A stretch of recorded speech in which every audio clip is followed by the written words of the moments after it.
بسم اللہ الرحمن الرحیم۔ السلام علیکم ناظرین، آیا صوفیہ نامی عمارت ترکی کے شہر استنبول میں واقع ایک تاریخی عبادت گاہ ہے۔ اس عمارت کو آرتھوڈک عیسائیت نے 537 میں گرجا گھر کے طور پر تعمیر کیا تھا۔ اسے بازنطینی آرتھوڈک عیسائیت میں سب سے مقدس ترین جگہ بھی کہا جاتا ہے۔ بازنطینی بادشاہوں کی تاج پوشی سے لے کر ریاست کی بڑی سے بڑی تقریبات اسی آیا صوفیہ نامی عمارت میں ادا کی جاتی تھی، اس لیے آرتھوڈک عیسائیت میں اس عمارت کو بہت زیادہ اہمیت حاصل ہے۔ اس عمارت کو بنے ہوئے تقریباً 1500 سال سے زائد کا عرصہ ہو چکا ہے اور اس عمارت نے صدیوں کی بدلتی ہوئی تاریخ بھی دیکھی ہے۔ ناظرین، آج کی اس ویڈیو میں ہم آپ کو آیا صوفیہ نامی اس عمارت کا مختصر تاریخی پس منظر بتائیں گے اور ساتھ ہی ساتھ آپ کو یہ بھی بتائیں گے کہ کس طرح اس عمارت کو چرچ سے واپس مسجد میں تبدیل کیا گیا ہے۔ لیکن اس سے پہلے آپ سے گزارش ہے کہ اگر آپ چینل پر نئے ہیں تو اس کو سبسکرائب کر دیں اور ساتھ ہی لگے بیل آئیکن کو دبا کر آل پر کر دیں تاکہ اسی طرح کی نئی نئی ویڈیوز آپ تک نوٹیفیکیشن کے ذریعے سے پہنچ سکیں۔ ناظرین، آیا صوفیہ سلطان محمد فاتح کے ہاتھوں فتح قسطنطنیہ ہونے تک مسیحیوں کا دوسرا بڑا مذہبی مرکز بنا رہا۔ تقریباً 5ویں صدی عیسوی سے مسیحی دنیا دو بڑی سلطنتوں میں تقسیم ہو گئی تھی۔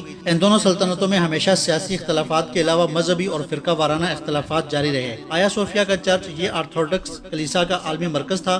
قسطنطین نے اس جگہ 360 عیسوی میں ایک لکڑی کا بنا ہوا کلیسا تعمیر کیا تھا۔ 6 صدی میں یہ کلیسا جل گیا تو اسی جگہ قیصر جسٹینین اول نے 532 عیسوی میں اسے پختہ تعمیر کرنا شروع کیا اور اس کی تعمیر 5 سال 10 مہینے میں مکمل ہوئی۔ 10,000 معمار اس کی تعمیر میں مصروف رہے اور اس پر اس وقت 10 لاکھ پاؤنڈ خرچ آیا۔ اس کی تعمیر میں قیصر نے دنیا کے مہنگے ترین سنگ مرمر استعمال کیے۔ تعمیر میں دنیا کے خاص مسالے استعمال کیے گئے۔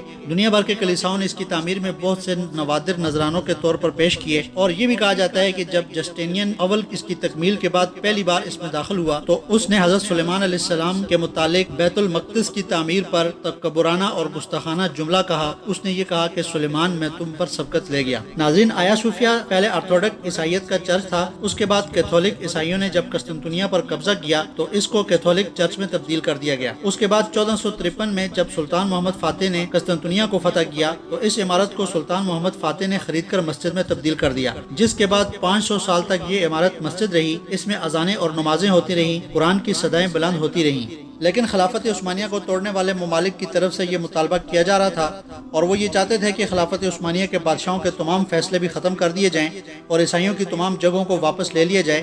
چنانچہ اس مطالبے کے پیش نظر 1934 میں جدید ترکی کے بانی مصطفیٰ پاشا کمال نے ان کے اس مطالبے کو عملی جامہ پہناتے ہوئے 500 سال سے قائم شدہ اس مسجد کی عمارت کو واپس میوزیم میں تبدیل کرنے کا فیصلہ کر دیا۔ ناظرین، ترکی کے مسلمان یہ کبھی بھی برداشت نہیں کر سکتے تھے کہ جو عمارت صدیوں تک ان کی عبادت گاہ بنی رہی وہ آج میوزیم میں تبدیل ہو جائے۔ چنانچہ ترکی کے موجودہ صدر طیب اردگان نے 2018 میں یہ اعلان کر دیا تھا کہ وہ آیا صوفیہ کو جلد مسجد میں تبدیل کر دیں گے۔ صدر رجب طیب اردگان نے 2018 میں جب اس عمارت آیا صوفیہ میں قرآن کی تلاوت کی تو مغربی دنیا ان کے خلاف اٹھ کھڑی ہوئی کہ آپ نے ایسا کیوں کیا؟ تو طیب اردگان نے ان کو منہ توڑ جواب دیتے ہوئے کہا کہ وہ لوگ جو مسجد اقصیٰ کے معاملے پر چپ رہتے ہیں وہ ہمیں آیا صوفیہ پر سبق پڑھانے کی کوشش مت کریں۔ اس عمارت کو کیا سٹیٹس دینا ہے یہ ترکی کا اندرونی مسئلہ ہے، کیونکہ یہ عمارت کسی اور کی ملکیت نہیں بلکہ ترکی کی ملکیت ہے۔ ناظرین، اس عمارت سے متعلق کیس ترک سپریم جوڈیشل کونسل میں چل رہا تھا اور 2 جولائی 2020 کو سپریم جوڈیشل کونسل نے اس کیس پر اپنا فیصلہ محفوظ کر دیا کہ اس عمارت کو مسجد میں تبدیل کر دیا جائے۔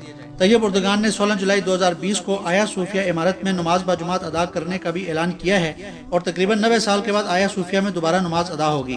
اس فیصلے پر ترکی کو مختلف ممالک کی جانب سے دھمکیاں بھی موصول ہو رہی ہیں کہ 600 سال کے اس چرچ کو ترکی مسجد میں تبدیل نہ کرے ورنہ اس کو بدترین نتائج کا سامنا کرنا پڑ سکتا ہے، جس پر ترکی کے وزارت خارجہ کی طرف سے کرارا جواب دیا گیا۔ یہ عمارت ترکی کی ملکیت ہے اور کسی کو یہ حق نہیں ہے کہ ترکی کے اندرونی معاملات میں دخل اندازی کرے۔ ناظرین، یہ تھی آج کی ویڈیو۔ امید ہے کہ آپ کو یہ ویڈیو پسند آئی ہوگی۔ اس ویڈیو کو لائک اور شیئر کرنا مت بھولیے گا۔ انشاءاللہ ملیں گے ایک نئی ویڈیو میں، تب تک کے لیے اللہ حافظ۔